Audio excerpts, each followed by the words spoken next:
Assalomu alaykum. Siz Info Qadam kanalidasiz.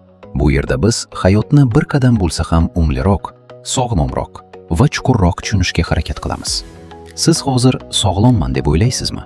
Qon bosimingiz joyida, tahlillaringiz normal, lekin negadir tez charchaysiz, asabiylashasiz, uyqungiz buzilgan. Ba'zan sababsiz xavotir paydo bo'ladi. Hayot avvalgidek zavq bermayotgandek tuyuladi.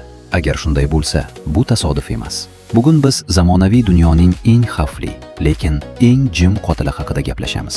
U qichqirmaydi, og'riq bermaydi, lekin hayotingizni asta-sekin yemiradi. Uning nomi stress. Uning asosiy quroli esa kortizol.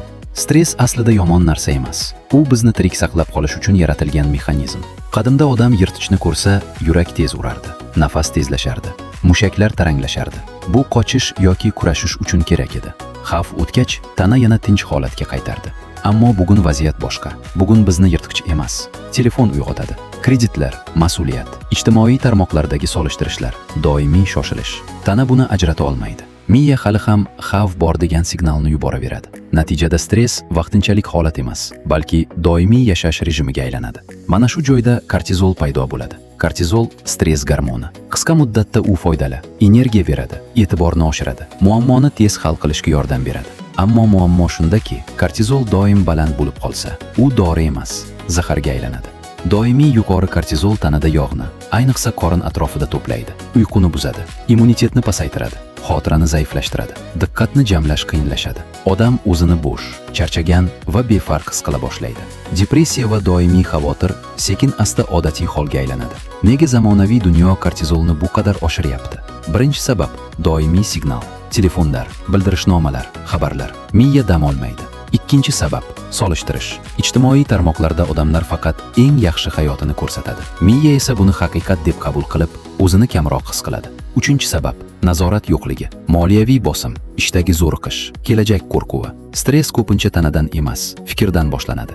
Kortizolning eng xavfli tomoni, u jim ishlaydi. U miya faoliyatini sekin yemiradi, qaror qabul qilishni qiyinlashtiradi, yurakka bosim beradi, immunitetni sustlashtiradi. Odam buni bugun sezmasligi mumkin, lekin tana barchasini eslab boradi. Yaxshi xabar shundaki, kortizolni pasaytirish mumkin. Eng birinchi va eng kuchli vosita uyqu. 7-8 soat sifatli uyqu kortizolni sezilarli darajada kamaytiradi. Telefonni yotoqxonadan tashqarida qoldirish juda muhim. Ikkinchi vosita jismoniy harakat. Professional sport shart emas. Oddiy yurish, yengil yugurish yetarli. Muhimi muntazamlik. Harakat stress energiyasini tanadan chiqaradi. Uchinchi vosita nafas. Sekin va chuqur nafas olish nerv tizimiga aniq signal yuboradi. Xavf yo'q. 4 soniya nafas olib, 6 soniya chiqarish kortizolni pasaytiradi. To'rtinchi vosita axborot dietasi. Hamma yangiliklarni bilish shart emas. Ijtimoiy tarmoqlarda o'tkaziladigan vaqtni kamaytirish ruhiy sog'liqni himoya qiladi. Beshinchi va eng muhim vosita ma'no. Nima uchun yashayapman? Kimlar uchun javobgarman? Qadrdonlar, e'tiqod, foyda keltirish hissi bo'lgan joyda stress kamroq bo'ladi. Ma'no bo'lgan hayotda kortizol hukmronlik qila olmaydi. Stressni butunlay yo'q qilib bo'lmaydi, lekin uni boshqarish mumkin. Tanangiz sizga dushman emas. U siz bilan gaplashyapti. U signal beryapti. Savol bitta, siz uni eshityapsizmi? Agar biz bu signallarni vaqtida tushunsak, stress bizni o'ldiruvchi emas, balki yo'naltiruvchi kuchga aylanadi. Agar bu video sizga foydali bo'lgan bo'lsa, uni boshqalar bilan ulashing. Siz Info Qadam kanalidasiz.